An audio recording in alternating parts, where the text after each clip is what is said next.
If you've ever felt like your mind is your own worst enemy, you're not alone because a 2024 study found that the average person spends 47% of their waking hours in what researchers call self-generated suffering, mentally fighting reality, replaying past regrets, catastrophizing the future, or endlessly arguing with what if. So, in other words, nearly half of our distress doesn't come from what happens to us, but from how our brain interprets it. And it gets deeper. Your brain doesn't just react to suffering, it can create it and even crave it. Hey, friend, I'm Christy, a board certified nurse practitioner, health coach, and trauma survivor. This is Trauma Free, where I help you change your mind and change your life, just like I did, using neuroscience, psychology, and lived experience. And today, we're going to unpack why your mind works this way through the lens of neuroscience, trauma psychology, and ancient Buddhist wisdom. So let's get into it. Let's start with something wild and a little uncomfortable. Your brain is addicted to pain. Not physical pain per se, but psychological pain. Rumination, worry, regret, all the heavy emotional loops we know that make us feel worse but keep doing anyway. And here's why. MRI scans have shown that chronic complainers, people who dwell on negativity, actually have reduced activity in the prefrontal cortex, the part of the brain responsible for logic, problem solving, and emotional regulation. Without that regulatory mechanism operating fully, it becomes harder to stop intrusive thoughts, and the mind becomes like a broken record, replaying stress, fear, and frustration on repeat. And it gets worse because a 2023 study found that repetitive negative thinking physically shrinks the hippocampus, the region that governs memory, learning, and mood control. So, in other words, rumination or repetitive, persistent thinking about negative events or feelings doesn't just feel like it's rewiring your brain for suffering, it actually is. But why would your brain do that? Here's the paradox. The brain sees familiarity as safe, even if it's painful. This is the root of what some researchers call emotional homeostasis, which is the tendency to return to a baseline emotional state, even if it's negative, simply because it feels comfortable. But not all brains respond to pain this way. There's one group that researchers have been fascinated with for decades: Tibetan Buddhist monks. When neuroscientists scanned their brains during states of focused meditation, they found something extraordinary. Their brains didn't resist pain, they transformed it. In a groundbreaking study, long-term meditators reported up to 60% less suffering in response to physical discomfort, even though the pain signals were still present, because what changed wasn't the stimulus, it was the story. This is known in Buddhist psychology as the second arrow. The first arrow is the pain itself, inevitable, unavoidable, and a part of life. And the second arrow is what we do with it, our mental resistance, self-blame, catastrophizing, or denial. So imagine this. You get rejected from a job you really wanted, that you thought you were going to get. That's the first arrow, and it stings. But then your mind kicks in and you start thinking, I'm such a failure. I'll never get hired. Or why do things never work out for me? And that, my friend, is the second arrow, and it hurts more than the first. Modern neuroscience confirms this ancient insight. Resistance activates the brain's default mode network, or DMN, the part responsible for self-evaluative thoughts and over-analysis. And studies show the more active your DMN, the more intense your emotional pain becomes. So what can we learn from this? Pain is inevitable, but suffering is often a habit, and like any habit, it can be broken. Now, We're going to explore why we secretly crave emotional chaos and how to unhook from the brain's addictive drama cycle. Let's dive deeper into one of the most powerful teachings in Buddhist psychology and one of the most misunderstood mechanisms of human suffering, called the two arrows. The first arrow is life, loss, heartbreak, illness, rejection, and grief. The difficult things we can't avoid. But the second arrow, that's the one we shoot at ourselves. And it sounds like, why is this happening to me? I should have seen this coming. Or I'm such an idiot. The first arrow hurts, but the second arrow is suffering. And most of us, without even realizing it, spend our entire lives bleeding from self-inflicted wounds. And science has shown us that overthinking and emotional rumination activate the subgenual prefrontal cortex, a brain region closely linked to mood regulation and depressive disorders. And when this region is chronically overstimulated, it intensifies emotional pain by up to 300%. Think about that. The event didn't change. Your interpretation of the event amplified the suffering more than 3 times. It's like the brain starts preparing for disaster by playing old regrets like they're new again. Imagining worst-case scenarios with cinematic detail and repeating self-judgment as if it's productive. But here's the crazy part. Your brain doesn't fully distinguish between a thought and a real event.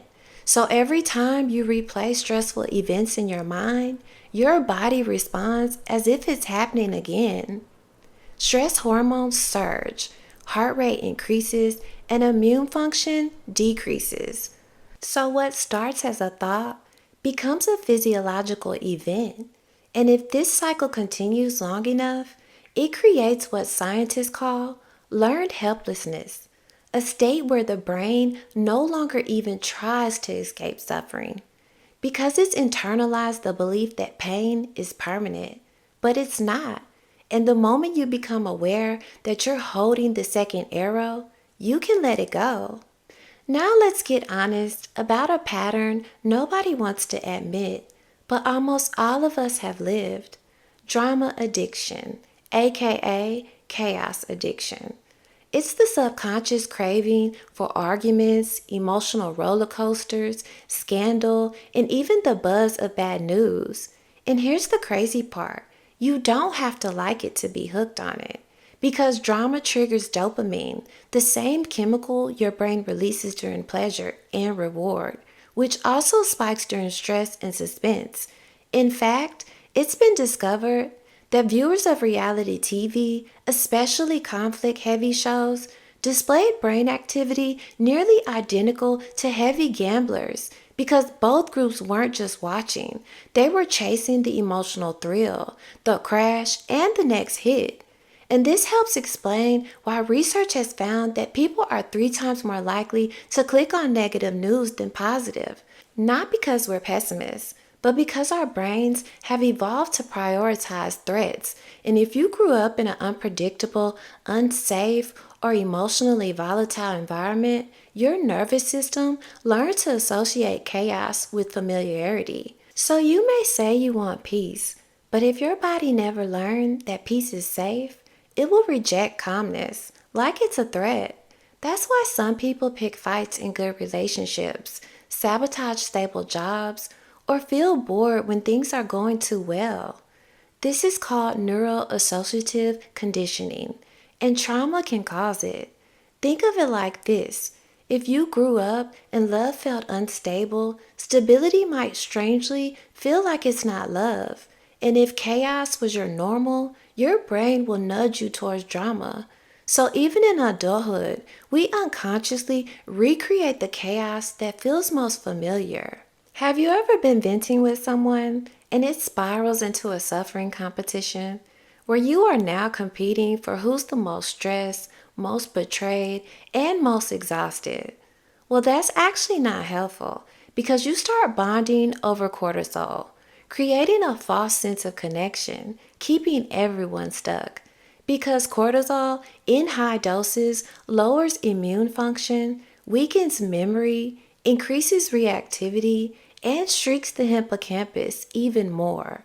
So every time we bond over chaos, we're not just emotionally draining ourselves, we're physically rewiring our brains to expect and need drama. But here's the good news: neuroplasticity works both ways. So the same brain that is wired for chaos can rewire for peace. Now, we're going to explore exactly how that happens using the science of memory reconsolidation and emotional rewiring. Let's dig even deeper now, because behind the drama, the spirals, and the self sabotage, there's something even more subtle: the illusion of control. It's not that we want pain, it's that we fear pain without preparation. So we anticipate it by overthinking. You may stalk your ex's social media just because, or stay in relationships that hurt, thinking you'll make it work this time. Psychologists call this superstitious conditioning. That describes how humans and even pigeons repeat certain behaviors, not because they work, but because we think they might prevent something bad from happening. It's like believing in a superstition that will make you think, if I just keep quiet, or if I love them more. But instead, brain scans have shown this lights up the anterior cingulate cortex, the brain's pain monitoring and control center, causing re-traumatization unknowingly. Think of your nervous system like someone who grew up next to a beehive.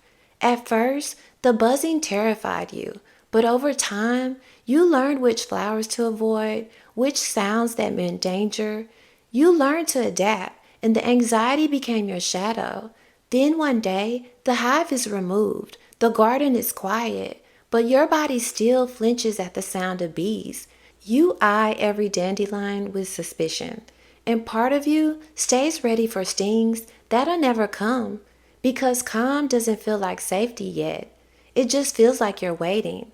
And this is exactly what the brain does after trauma, which is called repetition compulsion, the unconscious urge to recreate childhood wounds in adult relationships or in life choices. And surprisingly, 68% of adults unconsciously recreate their early relationship traumas, whether it's chasing emotionally unavailable partners or sabotaging your success. Because the brain is not wired for happiness, it's wired for predictability. And when you grow up in damaging environments, your nervous system memorizes that pattern as normal. But using memory reconsolidation, your brain can rewrite old emotional responses and form new neural patterns that aren't rooted in fear.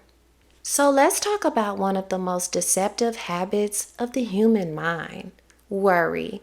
That makes us feel like if we just think hard enough, plan long enough, or anticipate every worst case scenario, we'll be safe. But worry does the opposite, because it's been found that chronic worriers overestimate actual threat by over 300%. They see danger where there is none, and they confuse the possibility of harm with the probability of it. So why does worrying feel so helpful?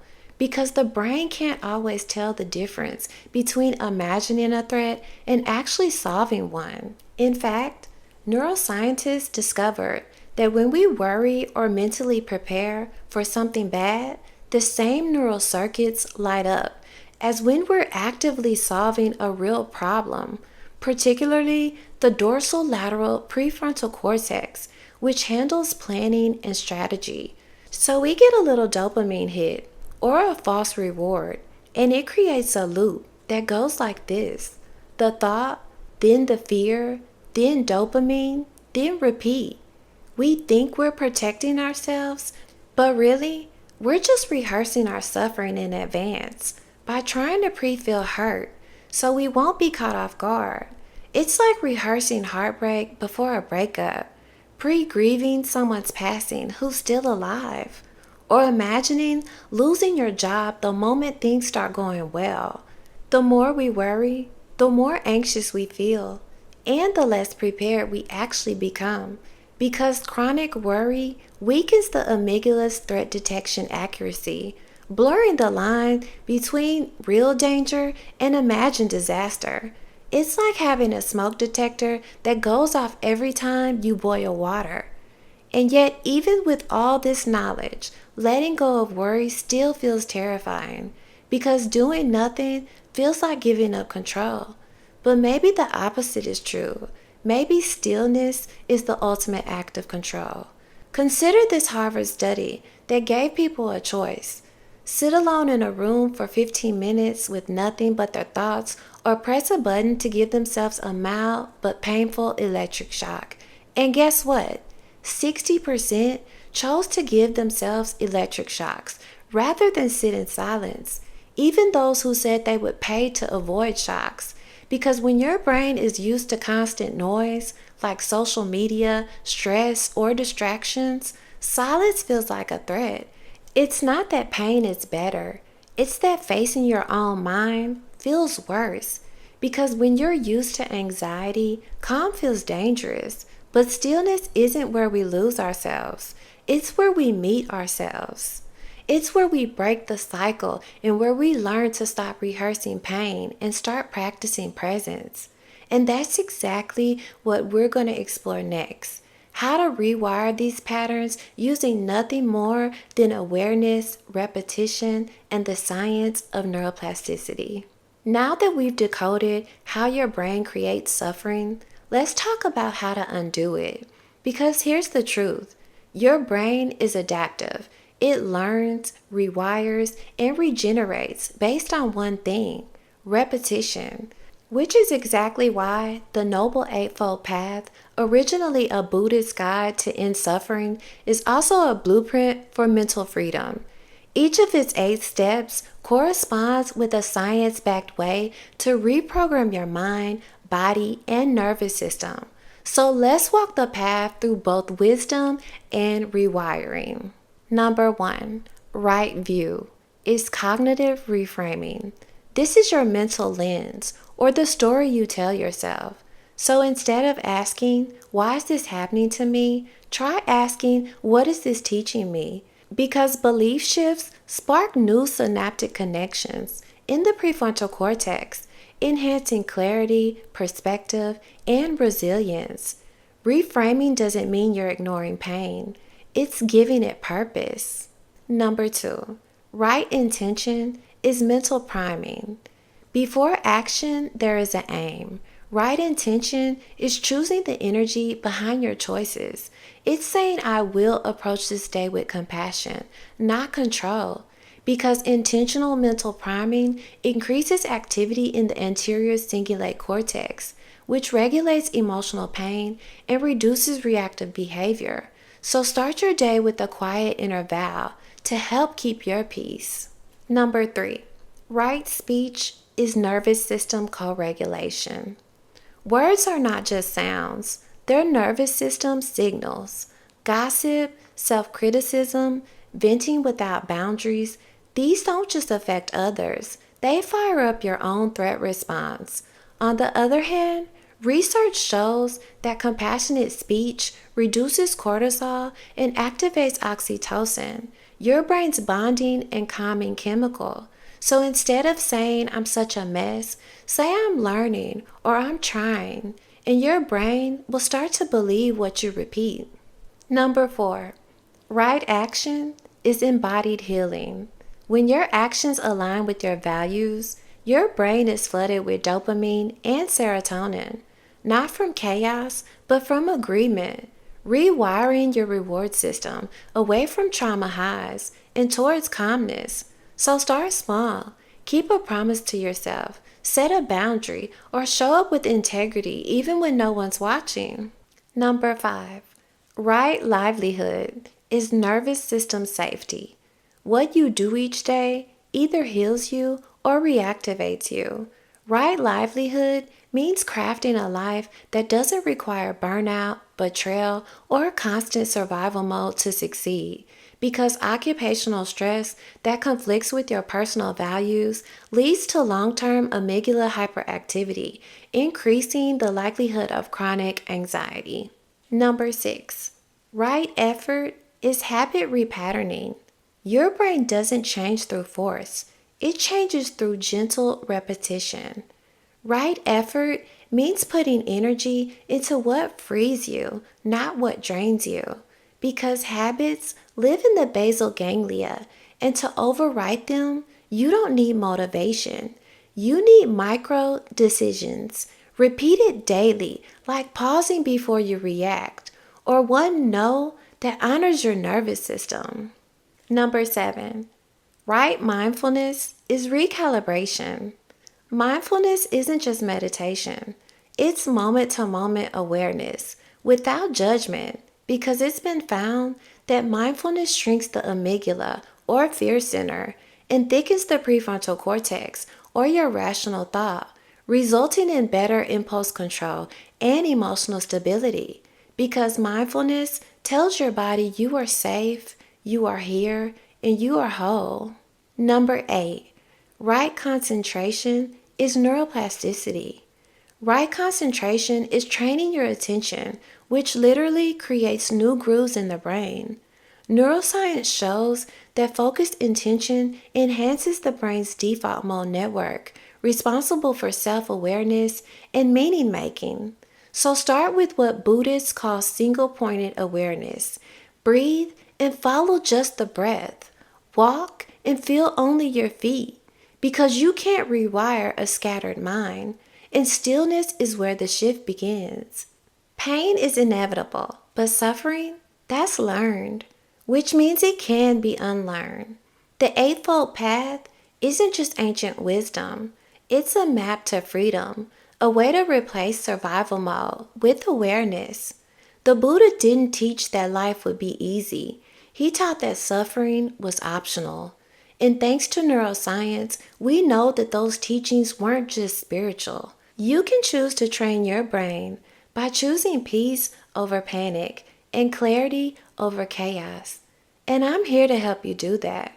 So if this resonated with you, subscribe to Trauma Free for weekly videos that blend neuroscience, psychology, and life experience to help you rewire your mind. And if you feel called, drop a comment below and tell me how you will stop your suffering.